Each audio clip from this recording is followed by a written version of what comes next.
So I've noticed this in the New York Times of all places. And then sure enough, it just came out last night that the White House apparently is very upset at the New York Times for what they've been doing. I thought it was odd. But the slow drip from the media continues. New York Times, aides have President Biden take the shorter stairs to board Air Force One.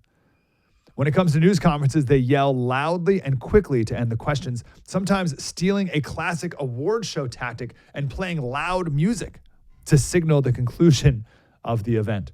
So they link to a trip that Biden took to Vietnam, and the whole article is about, well, I shouldn't say it's not the point of the article, but it's woven throughout, obviously, that Biden does not have the stamina as he was on this trip around the world. Here's one. Near the end of his 25-minute appearance, Mr. Biden told reporters he was ready to go to bed. He took one more question. As Mr. Biden answered, quote, "I've raised it with every person I met with," he said.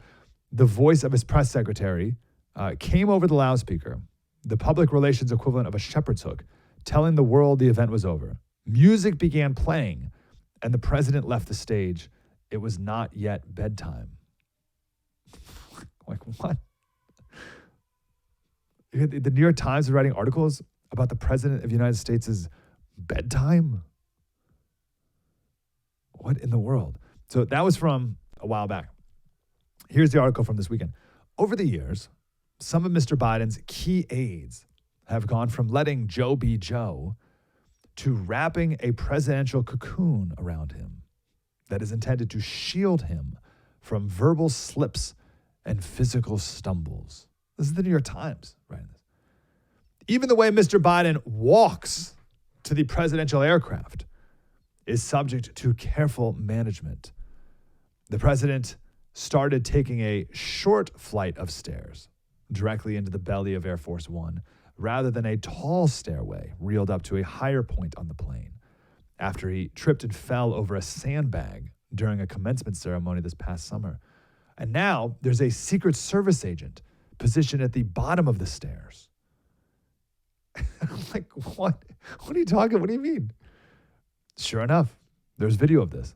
So it's like a group of people will walk the president to the bottom of the stairs to get on the plane, and then one of them stands at the bottom of the stairs. And I've never seen that before. And also, like, super weird because, like, what are you gonna do? You know what I mean? What's the Secret Service agent gonna do?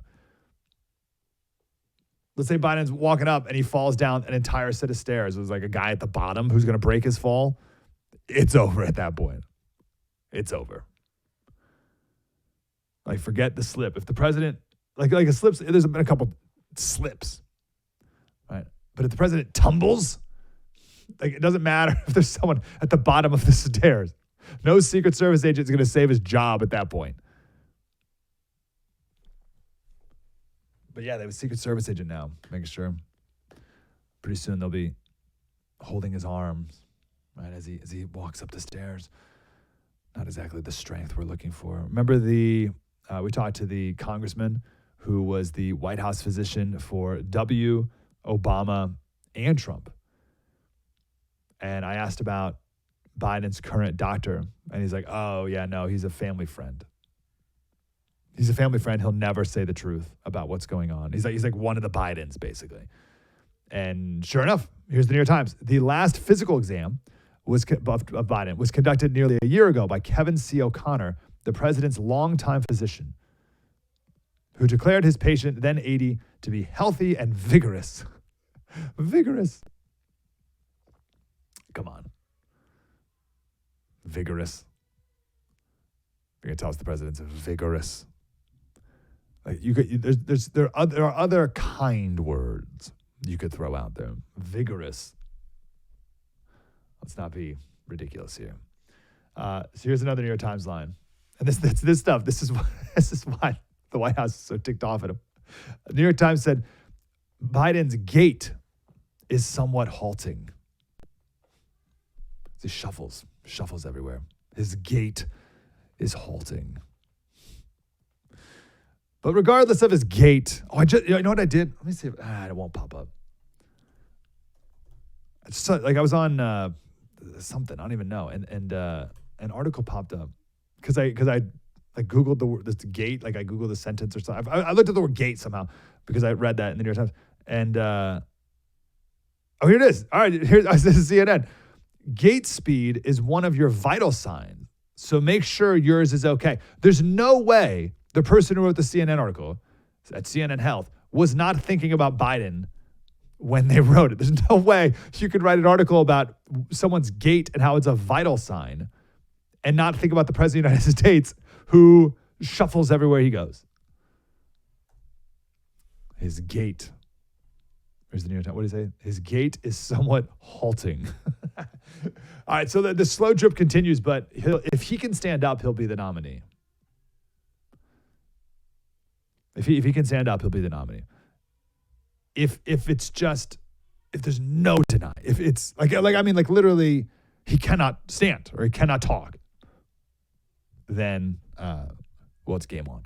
So that's why we did a special on the First TV. This is my favorite special we've ever done. It was hilarious. It was about Big Mike, Michelle Obama, and joking. We had three historians on to talk about Michelle Obama. The special is called "Who is Michelle Obama?" Because that's the thing, right? If Biden's gone, who's going to fill in? And Michelle Obama's the top. She's the most beloved Democrat in the country. Right? She's like Oprah. And she would definitely like give the hope and the surge of energy. Right? Was it Charlemagne the God this weekend who said that Biden is just an uninspiring candidate, right? So they want that magic back, right? The lefties, they want the magic from 2008. Do you remember 2008? Oh my goodness, it was just jubilation, right? So they want that. Oh, Biden's not that, right? So they want Big Mike. So Big Mike's going to be the guy. So we had three historians. Michelle Obama is going to be the nominee if Biden just literally can't do it anymore. So we had these three historians on, and it was great because they all knew each other. We had them on one at a time. But we're like, hey, we had this guy on, and they would like laugh. And then we had the other guy on, and the other guy's like, hey, we just talked to this other story, and they're like, oh. It was great. So next time we do this, we're gonna have them all at the same time. It'll just be a free for all. But we had them one at a time, and it was great. So like the first historian says, oh well, like this guy fell for the line. Well, I don't know. It's up to you. My perspective is he fell for the narrative, and he's like, yes, Michelle Obama hates. No, he said that she will not be the nominee. She doesn't want to run for president. He said she hates politics. Her dad worked at the local water department in Chicago, and she was dragged kicking and screaming into the White House. And then we have the next story on, and he says, no, her dad was the precinct captain in Chicago who had a patronage job, which is a phony baloney job where you go to the water station every week and you're like, yeah, looks good. And then you get paid, but your real job is to get people to vote every 2 years, right? She is a political animal. She loves politics. She grew up best friends with Jesse Jackson's daughter and was in Jesse Jackson's house all the time when he was running for president. Again, her dad was a precinct captain. They're in a fundamentally political people. And when she went to Princeton, and then when she graduated, or years later, this Princeton professor who had both Michelle and Barack at different times, this Princeton professor thought it was going to be Michelle who would run for president, not Barack, back in 2008. So this guy's like, do not fall for the ruse of, I hate politics. Oh, no, she loves it. So anyway, that was the back-to-back of these guys. It was great. So you go to the firsttv.com / what is it? Let's see here. Let me try to get the right address here. Thefirsttv.com / Obama. Thefirsttv.com / Obama. And you can watch our special about the real Michelle Obama.